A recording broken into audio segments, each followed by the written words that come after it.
नमस्कार दोस्तों, स्वागत है आपका sexual reproduction in flowering plant के लेक्चर नंबर 5 में। देखो, पिछली क्लास में हमने माइक्रोस्पोरेंजियम कैसे बना, उसके बाद कैसे पोलन ग्रेन बना, उसके क्या पार्ट थे, क्या फंक्शन थे, यानी मेल गैमेटोफाइट के बारे में हमने अच्छे से पढ़ लिया था।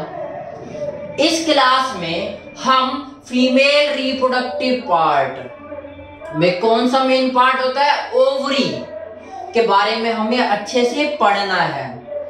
जो ओवरी होती है उसकी जो लेयर्स होती है उन्हें क्या कहते हैं, इंटेगमेंट। क्या कहते हैं, इंटेगमेंट। तो वहां पे मेल के लिए क्या यूज करते हैं, माइक्रोस्पोरेंजियम या माइक्रोस्पोरेंजिया। यहां पर फीमेल के लिए मेगा स्पोरेंजिया यूज करेंगे। क्या, इंटेगमेंटेड इसकी बाहर की लेयर है, तो इसका नाम हम ओवरी का नाम दूसरा नाम दे सकते हैं, माइक्रो की जगह मेगा स्पोरेंजिया। और उसके पास लेयर है इंटेगमेंट की, तो हम इंटेगमेंटेड मेगा स्पोरेंजिया बोल सकते हैं। ठीक है।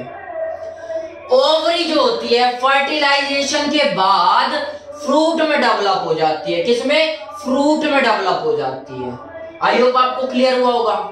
ओवरी के अंदर एक स्ट्रक्चर होती है जिसे हम कहते हैं ओव्यूल। अब ओव्यूल गोल सा होता है, तो ये गोल सा है तो किसी से तो अटैच रहेगा। ओवरी से कैसे अटैच रहेगा, ऐसा तो नहीं है कि गोल गोल घूम रहा होगा, कहीं अटैच रहेगा। तो जब अटैच रहेगा तो ये जो अटैच वाला पार्ट है इसे बोलेंगे प्लेसेंटा, जहां से अटैच हुआ है। और एक डंडी से स्ट्रक्चर दिखेगा जिससे ये अटैच है, फाइनली इसी से तो ओव्यूल अटैच रहेगा। तो ये डंडी सी स्ट्रक्चर है, इसे हम फ्यूनिकल कह देंगे, फ्यूनिकल। उसके बाद यहाँ पे क्या है, ये क्या है, पॉइंट ऑफ अटैचमेंट, जहां से ओव्यूल अटैच हो रही है। इस पॉइंट को हम क्या नाम दे देंगे, हाइलम। क्या नाम दे देंगे, हाइलम। ठीक है, पॉइंट ऑफ अटैचमेंट। और जहां से अटैच होगा उसी के जस्ट बाद एक उभरा सा हिस्सा होगा ताकि मजबूती से अटैच हो सके और ज्यादा से ज्यादा न्यूट्रिशन को ले पाए, क्योंकि उभरा हिस्सा कैसा होगा, ऐसा होगा तो सरफेस एरिया ज्यादा होगा, न्यूट्रिशन ज्यादा एब्जॉर्ब कर पाएगा। तो ये बल्ज पार्ट होगा।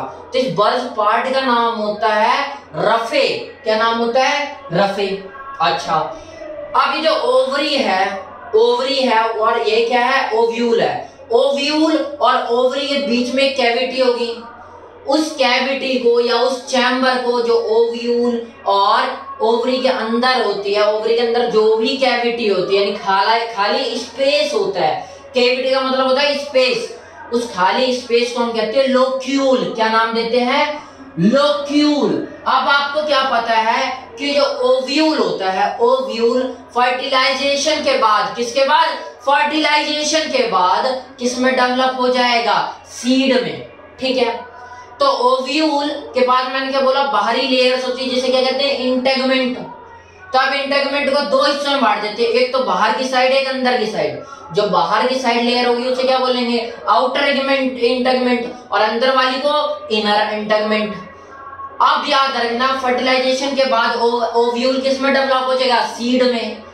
तब सीड के पास भी क्या होगा, एक तो बाहर का हिस्सा, एक अंदर का हिस्सा। जो आउटर इंटेगमेंट था उस सीड के हिस्से में जब वो सीड बन जाएगा तो उस आउटर इंटेगमेंट का नया नाम दे देंगे। क्या नाम दे देंगे, हम आउटर इंटेगमेंट का नाम दे देंगे टेस्टा। क्या नाम दे देंगे, टेस्टा, जो ऊपर वाला। और अंदर वाला जो इंटेगमेंट था उनका नाम दे देंगे टैगमन। क्या नाम दे देंगे, टैगमन। आई होप आपको टैगमन और टेस्टा का मतलब समझ में आया होगा। सीड के अंदर ऊपरी और अंदर वाले हिस्से को, ऊपर वाले को टेस्टा, अंदर वाले को टैगमन कहते हैं। इतनी बात क्लियर हुई। उसके बाद अब यहाँ पे देखो ओव्यूल दिख रहा है, तो दो स्ट्रक्चर दिख रहे हैं, एक तो ऊपर वाला एंड दिख रहा है, एक नीचे वाला एंड दिख रहा है।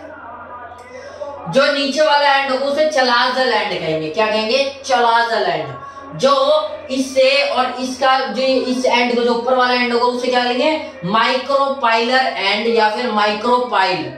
अब इसके और इसके बीच का एंगल बताओ कितना होता है, 180। कितना, 180। तो हम चलाजल एंड के बारे में ये बोल सकते हैं, रीजन ऑफ ओव्यूल। ओव्यूल का एक ऐसा रीजन है जो विच इज प्रेजेंट 180 डिग्री पे, या present just opposite to micropyle. Micropyle के पूरा अपोजिट साइड प्रेजेंट होगा। क्या, चलाजल एंड। ठीक है। अच्छा, याद रखना कई सीड्स में यानी कई ओवरी के अंदर क्या होता है कि ओव्यूल जो होता है वो एक ही प्रेजेंट रहता है जनरली, लेकिन कईयों में क्या होता है बहुत सारे ओव्यूल प्रेजेंट रहते हैं।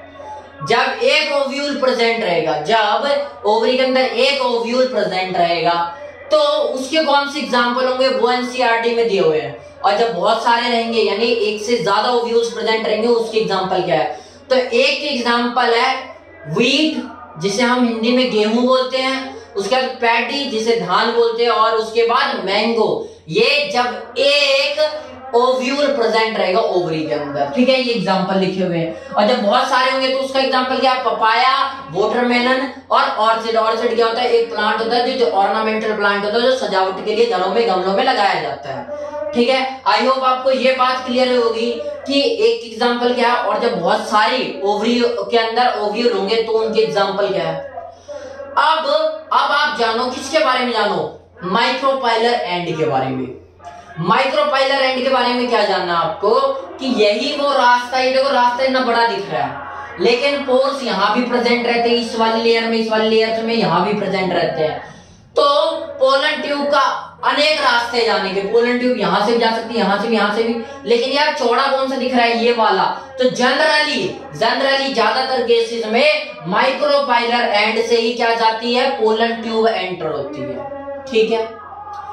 प्लेसेंटा की एक आउटग्रोथ होती है, प्लेसेंटा की एक आउटग्रोथ होती है जिसका नाम होता है ऑब्ट्यूटेरस। क्या नाम होता है, ऑब्ट्यूटेरस। ये क्या करती है, पोलन ट्यूब को हेल्प करती है इस साइड से एंटर कराने में, ठीक है। ये एक आउटग्रोथ होती है प्लेसेंटा की। अच्छा, माइक्रोपाइलर एंड का एक काम तो हम जान गए कि पोलन ट्यूब का एंट्री करवानी है। दूसरा काम क्या है कि भाई ये क्या करता है, ये देखो न्यूसेलस की सेल्स है, ये सेल्स कहां से है ये भी बताऊंगा मैं। ये सेल्स है तो सेल्स को क्या है, गैसेस एक्सचेंज की जरूरत पड़ेगी ना। सेल्स है लिविंग है तो गैसेस एक्सचेंज की जरूरत पड़ेगी। गैसियस एक्सचेंज होगा कहां से, इसी एंड से होगा, माइक्रोपाइलर एंड से ही गैसेस एक्सचेंज होगा। जो बात बताई वही लिखी हुई है माइक्रोपाइलर एंड के बारे में। Pore through which pollen tube are enter into ovule inside ovule, कैसे, ड्यूरिंग फर्टिलाइजेशन या फर्टिलाइजेशन के दौरान, ये बाद में फर्टिलाइजेशन जब होने वाला होगा उसके बाद यानी उसी के टाइम पे पोलन ट्यूब यहां से एंट्री होगी। ये माइक्रोपाइल का फंक्शन बता दिया। दूसरा फंक्शन क्या है, गैसियस एक्सचेंज, किसके बीच, ये लिविंग सेल्स के बीच, ठीक है। अब ये क्या बताया मैंने कि ओव्यूल बाद में सीड में डेवलप हो जाएगा। जब सीड में डेवलप हो जाएगा तो सीड में जब डेवलप होगा तो ये क्या एम्ब्रियो सैक बना लेगा। एम्ब्रियो सैक के अंदर जाइगोट प्रेजेंट रहेगा। तो अभी तक तो न्यूसेलस की सेल्स क्या कर रही थी, न्यूसेलस की सेल्स का काम कर रहे थे माइक्रोपाइलर। बाद में डेवलप हो गया, एम्ब्रियो सैक बना लेगा, एम्ब्रियो सैक के अंदर जाइगोट होगा। तो अब जाइगोट भी तो लिविंग सेल है, इसे भी तो गैसियस एक्सचेंज की जरूरत पड़ेगी। तो भी कौन काम करेगा, ये माइक्रोपाइलर एंड ही काम करेगा, ठीक है। वही चीज लग रखी है, it will develop into new plant after seed germination. जब सीड का जर्मिनेशन, ये सीड में डेवलप हो जाएगा। जब मैंने कहा ओव्यूल जो होता है वो सीड में डेवलप हो जाएगा। जब सीड में डेवलप हो जाएगा तो कहां से जर्मिनेट करेगा, तो इसी एंड से जर्मिनेट करना स्टार्ट करेगा और गैसियस एक्सचेंज भी इसी से करेगा जाइगोट के लिए। From this for embryo will come out at the time of germination और after seed germination develop into new plant. ये दोनों बात बताई थी। सीड, हाँ ये लिखा, क्या लिखा है, in seed it is gaseous exchange of for embryo. Embryo की गैसियस एक्सचेंज के लिए भी ये पार्ट काम करेगा, ठीक है। ओव्यूल बाद में सीड में डेवलप हो जाएगा, आपको बता ही दिया।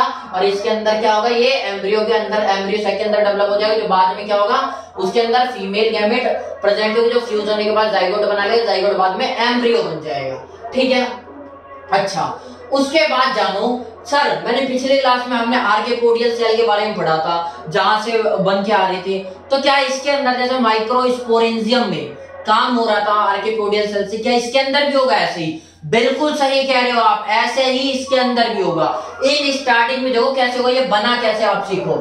इन स्टार्टिंग में आर्कियोपोडियल सेल क्या होगा, मेरिस्टेमेटिक टिश्यू प्रेजेंट होगा सब में। क्या होगा, मेरिस्टेमेटिक सेल्स प्रेजेंट होगी जो कि ग्रोथ करती है, डिवाइड होती है further.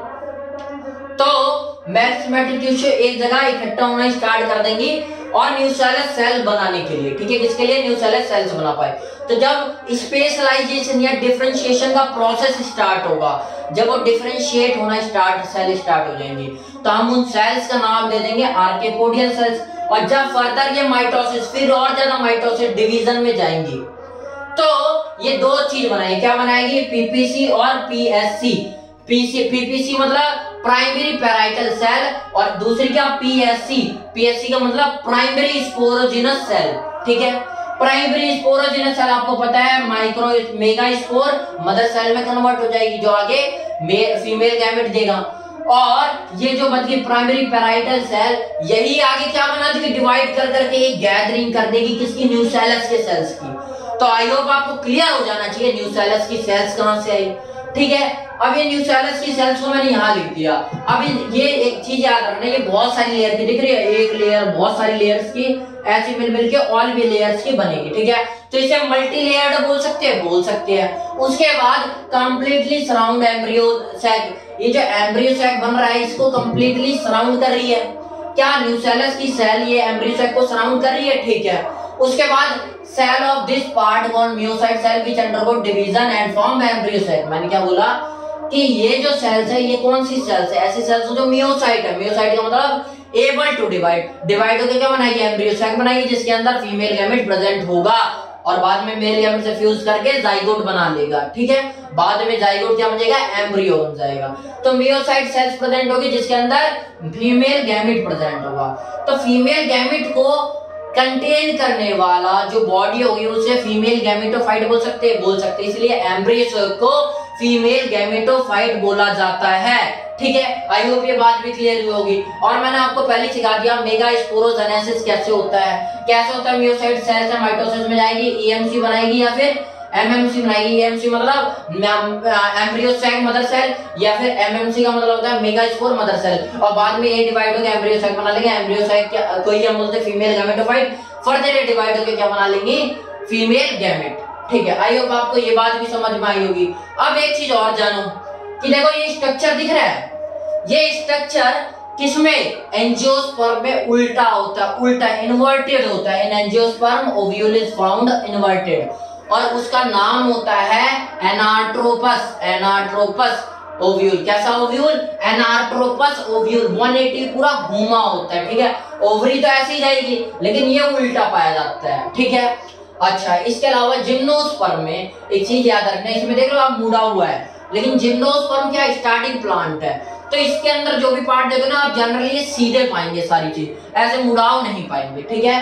Most of the part are straight, ठीक है। उसके बाद मैंने क्या बताया आपको कि माइक्रोपाइलर एंड से, उसके अलावा यहाँ इंटरमेंट से भी या फिर चलाजल एंड से पोलन ट्यूब एंट्री कर सकती है। तो जब चलाजल एंड से एंट्री करेगी तो उसका एक स्पेसिफिक नाम देना पड़ेगा ना, ताकि हमें पता चल जाएगा किस एंड से एंट्री करी है। तो याद रखना entry of pollen tube in the ovule, अगर माइक्रोपाइल, किससे? माइक्रोपाइल, इस वाले एरिया से एंट्री हो रही होगी, माइक्रोपाइल से एंट्री होगी, तो उसे पोरोगैमी बोलेंगे। क्या बोलेंगे? पोरोगैमी।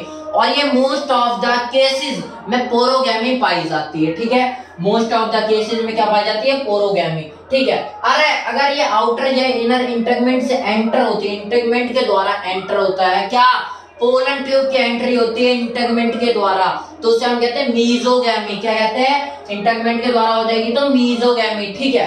अच्छा, अगर चलाजल प्लांट, ये जो चलाजा एंड है, चलाजर एंड है, यहां से अगर एंट्री हो रही हो पोलन ट्यूब की तो हम उसे चलाजोगैमी कह देंगे। आई होप आपको ये बात भी समझ में आएगी पोलन ट्यूब कहां से एंट्री करे तो क्या नाम दिया जाए। आज की क्लास इतनी है, नमस्कार। बहुत अच्छी है और इम्पोर्टेंट क्लासेस है, कहीं ना कहीं एमसीक्यू बहुत सारे इस क्लास से पूछे जाते हैं, तो आपको ध्यान से पढ़ना है। नमस्कार।